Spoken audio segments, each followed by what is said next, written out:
পশ্চিমবঙ্গ উচ্চ মাধ্যমিক শিক্ষা সংসদের একাদশ শ্রেণী দ্বিতীয় সেমিস্টারের ইতিহাস বিষয় নিয়ে আজকে আলোচনা শুরু করব। ইতিহাস বিষয়ের আলোচনার আজকে অধ্যায় রাষ্ট্রের প্রকৃতি। এই অধ্যায় থেকে আজকে আমি তোমাদের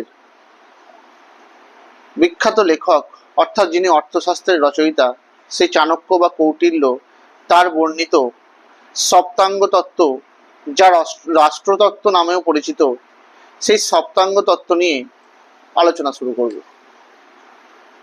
তোমাদের দ্বিতীয় সেমিস্টারের যে 40 নম্বরের লিখিত পরীক্ষা হবে তার মধ্যে এই কৌটিল্য বর্ণিত সপ্তাঙ্গ তত্ত্ব একটি গুরুত্বপূর্ণ প্রশ্ন। তোমরা এটা ভালো করে পরীক্ষার জন্য তৈরি করবে।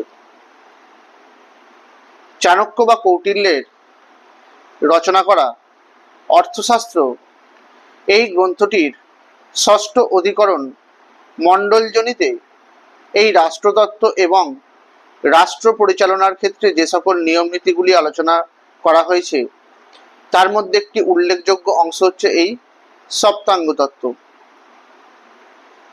এই তত্ত্ব অনুযায়ী কৌটিল্য রাষ্ট্রকে একটি সক্রিয় জীবদেহের সঙ্গে তুলনা করেছেন।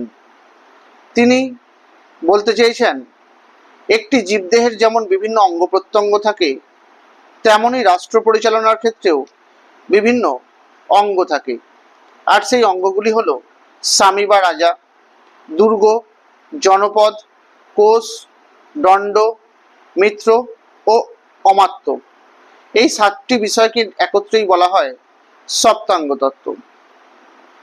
কৌটিল্য তার এই সপ্তাঙ্গ তত্ত্ব সম্পর্কে ব্যাখ্যা দিতে গিয়ে যে কথাগুলো বলেছেন সেগুলো হলো, প্রথমে তিনি স্বামী বা রাজা বলতে বুঝিয়েছেন সপ্তাঙ্গ তত্ত্বের অন্যতম একটি প্রধান অঙ্গ হলো এই স্বামী বা রাজা, যিনি জীবদেহের মাথার সঙ্গে তুলনীয়। এবং এখানে স্বামী শব্দটি প্রধান বা প্রভু অর্থে ব্যবহার করা হয়েছে। চাণক্যর মতে রাষ্ট্রের প্রধান হবেন উচ্চগুণ সম্পন্ন ব্যক্তি, যিনি হবেন অভিজাত বংশীয় এবং অনেক জ্ঞানের অধিকারী। তার সঙ্গে তাকে অবশ্যই ষড়রিপুর প্রভাব থেকে মুক্ত থাকতে হবে।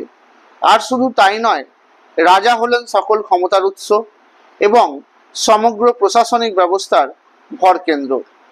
তার 4টি গুণ অবশ্যই থাকতে হবে। সেগুলি হলো অভিগামিক গুণ বা ধর্মপরায়ণতা, নম্রতা, বিচক্ষণতা প্রভৃতি। এছাড়াও উত্থান বা উৎসাহ গুণ, যার মধ্যে থাকবে সাহস এবং দ্রুততার সঙ্গে কাজ শেষ করার ক্ষমতা।